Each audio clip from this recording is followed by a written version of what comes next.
Peace be with you, everyone. Welcome to the channel. My name is Trevor. Very grateful to have you here. And today's video, I'm going to be giving a weekly recap of my fragrance rotation from just about the 22nd to the 28th of April 2024. What I've been wearing, what I've been testing out, and my thoughts on those fragrances. So without further ado, I'm going to get right into my scent of the day for Monday, which was Bois Imperial from Essential Parfums. Really great, fresh, woody fragrance. It is starting to remind me a little bit more as I'm getting to know it of maybe a grapefruit scented pine sol, like that scent of a freshly cleaned floor, a wooden floor with a pine sol, but more of a grapefruit tinge, syrupy candied grapefruit instead of a lemon pledge sort of clean feeling. Really awesome stuff, incredibly monstrous projection and sillage. Definitely can easily go overboard on the sprays with this one, but really lovely fragrance, nice, fresh, easy to wear, and affordable. This is supposed to be a clone of Ganymede by the same perfumer, Quentin Bisch. I haven't smelled Ganymede, but I'm a big fan of this fragrance so far.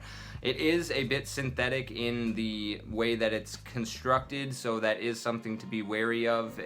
I've not really harmonized that well personally with the Kenzo Pour Homme line that was also done by Quentin Bisch. I feel like this one kind of steps into some similar territory with the slight synthetic use of the raw materials here, so it could be off-putting for that for some. So definitely maybe test this one out or get a sample of Ganymede, see if this DNA is for you. But as for me, I think this is going to be a solid go-to in my spring rotation for years to come. So that was Bois Imperial for Monday. Tuesday, another fragrance that I was testing out, getting to know, first full wearing thereof. This is Gucci Guilty Elixir. So for me, this is kind of a root beer float, a floral root beer float is one way to put it. Another key factor in this one is that it's very rooty. It has a very earthy, rooty feel to it, hence like the root beer float kind of vibe going on, almost a slight green tinge. Not overtly herbaceous or green like an oak moss, but just something of the earth, I want to say, maybe like a flower bulb.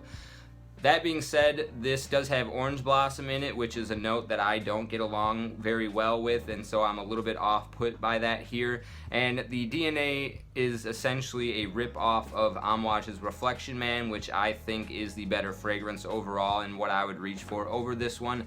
I ended up picking this up for $115 for the 60 ml. Maybe not the worst price ever, but to get a full 100 mLs of Amouage Reflection Man, it's kind of easy to find anywhere between the 150 to 180 price point, and I think that is the better fragrance and deal overall. I will give this one some more chances, but for me it's just a little bit too sweet of a take on the Reflection DNA, which I think is already good as is. So that was Tuesday's Gucci Elixir.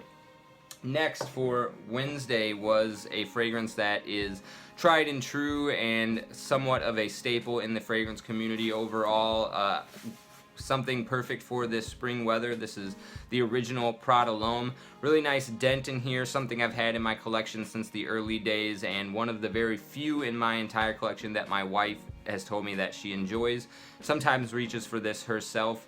Really beautiful, nice, powdery, semi-sweet, soapy iris. It's a little bit too sweet and too enveloping in a marshmallowy style powdery feel for me at times. That's why I do prefer the low flanker to the Prada L'Homme line, and I actually, out of all the Prada fragrances, Infusion de Iris Cedra is my personal favorite. Really dials back the sweetness and the powderiness and just gives you that clean, crisp, cold, refreshing, soapy feel. But this is still a classic for a reason, and I do enjoy wearing it, and it does have a really good sillage and projection, and it's just something that you can grab for and as a dumb reach, because you know that you're going to be smelling good, being presentable, and inoffensive at the same time. So that was Prada L'Homme, the original, for Wednesday. Thursday, reached for something in the Aventus DNA. I actually put this one on as my scent of the day and wore another Aventus clone at night to kind of compare the two. So my scent of the day for Thursday was Mont Blanc Explorer. Really do enjoy the Aventus DNA. I still prefer the OG. I have a plastic bottle Aventus. I don't know what the exact batch code is, but the cap was still a plastic cap before they got that far down the line of reformulations, but still after they left the 120 ml bottles. This though is really, I think, my favorite Aventus clone that I've tried. I've only gotten my nose on this one and Club de Nuit Intense Man. There's actually one other one that I prefer over both of those, but it's an indie house, Hawthorne's Canary Diamond. I actually gifted that bottle away to a friend of mine because he really enjoyed it, but I think that's the best Aventus DNA clone that I've got my nose on. But this was an enjoyable wear. It's got this little bit more of a tangy bergamot feel than the overt pineapple, and the woods are a little bit more pronounced here. You don't really get as much of that smoky vibe, but this is a nice, clear, clean cut scent profile that I prefer over Club de Nuit Intense Man. However, the sillage is a lot more intimate with this. I feel like it sits more close to the skin, and so with the CDIM you're going to be getting a little bit more of a scent bubble around you, and people are going to be able to smell you more easily. That was my experience with the two. I prefer this one in terms of the scent profile, but I think Club de Nuit Intense Man is both more affordable and something that you're going to be getting noticed a little bit more with. That being said, really nice, enjoyable wearing experience for Thursday with Mont Blanc Explorer. Friday is the day where I like to wear niche fragrances, and this was a fragrance that I've tested a few times around the house, worn at home from time to time. Was on the fence with not liking it at all. When I first smelt it, the vetiver in here came off a little bit like a cardboard syrup or something. I saw somebody compare this to the smell of a walnut, and I could kind of get that.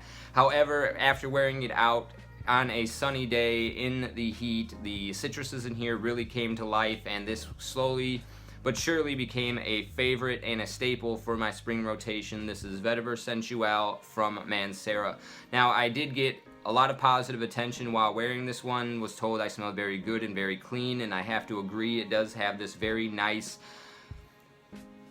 office-friendly, woody finish with a bright citric tone. It's just really well constructed. There's a little bit of a watery floral vibe going on here, not aquatic in a seaside, oceanic, salty type aquatic, but more of a nice dew on a flower petal sort of vibe going in here, I think from an orchid note, and a little bit of a refreshing quality from a mint that doesn't get too nauseating.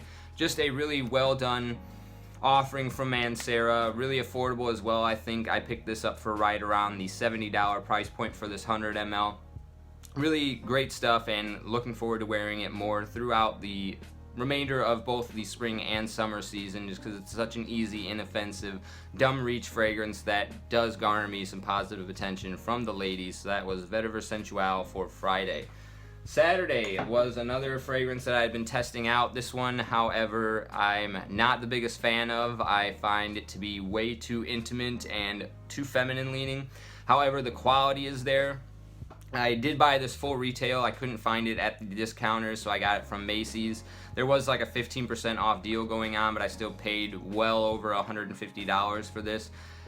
Ending up gonna be a gift for my wife, and I don't know how much she's gonna be reaching for it either. It does have a little bit of an artistic opening, smells a little bit like freshly uprooted carrots from the ground, but dries down into this really beautiful, however intimate and feminine laundry soap, like a fresh laundry detergent, I want to say, where you get that little bit of like syrupy quality or something liquid in its textural feel, but that very nice laundry scent profile. This is Hiris from Hermes. Marketed towards women, this is the newest out of many reformulations, or at least bottle presentations, I should say, maybe not reformulations. The original one came in a bottle that was this plaque color. The next edition came out with a gold cap here, and this is a black cap edition. So perhaps it's been neutered in some sense by the different formulations, if there were any coming out, that rendered it overly intimate, but something that I have a really hard time picking up and smelling on myself. Not the best scent bubble, very short-lived as well, and like I said, still too feminine for my personal taste. So this one was a sad blind buy fail for me. However, it is maybe worth getting your nose on, testing out, seeing if it is for you. I think it would be a great floral fragrance if you're looking for that. The quality is there, it's just not for me. So that was Hiris from Hermes for Saturday. And then finally for Sunday, I shot a collaboration video with Pete over at Fun with Fragrances. We each listed 5 discontinued fragrances from our collection that we would recommend trying to hunt down, and since that was the topic of the video that we shot together, I'll link his channel and that video in the description as well. But I decided to wear one of those fragrances that day. It was a little bit dreary, rainy. Most of the week I had was like my desktop backdrop here, and I think this is one of my favorite rainy day fragrances. Really beautiful jammy rose enveloped by some culinary spices and musk. A little bit of pepper as well, nutmeg, pink pepper, black pepper. This is Cartier Declaration D'un Soir Intense. Now, D'un Soir is still intermittently popping up at the discounters. Highly recommend getting the original if you see it come through. This one is a little bit harder to find. Haven't seen it at the discounters. I was lucky enough to pick this up for $64 as a tester just last winter, and really lucky that I did because it's going for 200 plus a lot of the time on eBay now. But like I said, just a really beautiful flanker to the original D'un Soir if you're familiar with the DNA, but otherwise it's a very jammy rose enveloped in some culinary spices and some musk that give it a little bit of projection. Very elegant but mysterious fragrance as well. It definitely has a vibe to it that matches this gradient black to clear finish, a little bit like the night or the twilight part of the day is really what this kind of evokes in terms of imagery.